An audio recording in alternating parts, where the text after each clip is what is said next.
इसके बाद अशोक ने धर्म परिवर्तन का मन बना लिया। उन्होंने बौद्ध धर्म अपना लिया और अहिंसा के पुजारी हो गए। बाद में उन्होंने पूरे एशिया में बुद्ध धर्म के प्रचार के लिए स्तंभों और स्तूपों का निर्माण करवाया।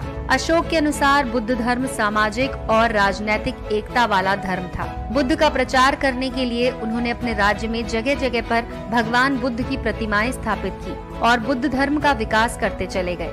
बौद्ध धर्म को अशोक ने ही विश्व धर्म के रूप में मान्यता दिलाई। विदेशों में बौद्ध धर्म के प्रचार के लिए अशोक ने अपने पुत्र और पुत्री को भिक्षु भिक्षुणी के रूप में भारत से बाहर भेजा।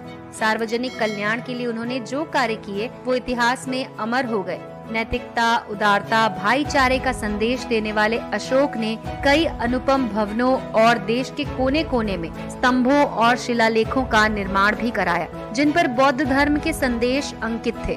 भारत का राष्ट्रीय चिन्ह अशोक चक्र और शेर की त्रिमूर्ति भी अशोक महान की ही देन है। ये कृतियां अशोक निर्मित स्तंभों और स्तूपों पर अंकित हैं। सम्राट अशोक का अशोक चक्र, जिसे धर्म चक्र भी कहा जाता है, आज वो हमें भारतीय गणराज्य के तिरंगे के बीच में दिखाई देता है। त्रिमूर्ति सारनाथ, जो कि वाराणसी में है, वहाँ के बौद्ध स्तूप के स्तंभों पर निर्मित शिला मूर्तियों की प्रतिकृति है। अशोक का अर्थ दर्द रहित या फिर चिंता मुक्त होता है। अपने आदेश पत्र में उन्हें देवनाम प्रिया और प्रियदार्शन कहा जाता है कि सम्राट अशोक का नाम अशोक के पेड़ से ही लिया गया था।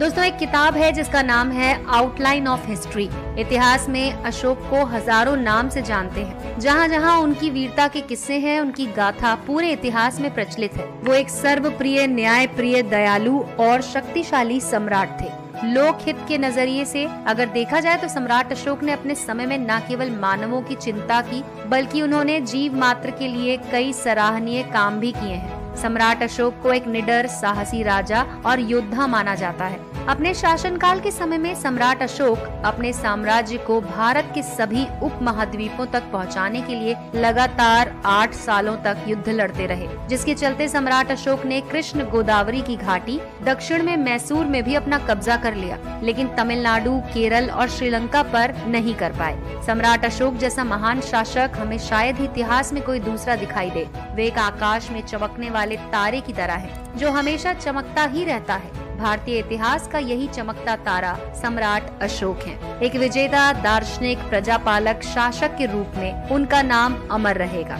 उन्होंने जो त्याग और कार्य किए वैसा अन्य कोई नहीं कर सका। सम्राट अशोक ने लगभग 40 वर्षों तक शासन किया। ईसा पूर्व 232 के आसपास उनकी मृत्यु हुई। विश्व इतिहास में अशोक महान एक अतुलनीय चरित्र है। उस जैसा ऐतिहासिक पात्र अन्य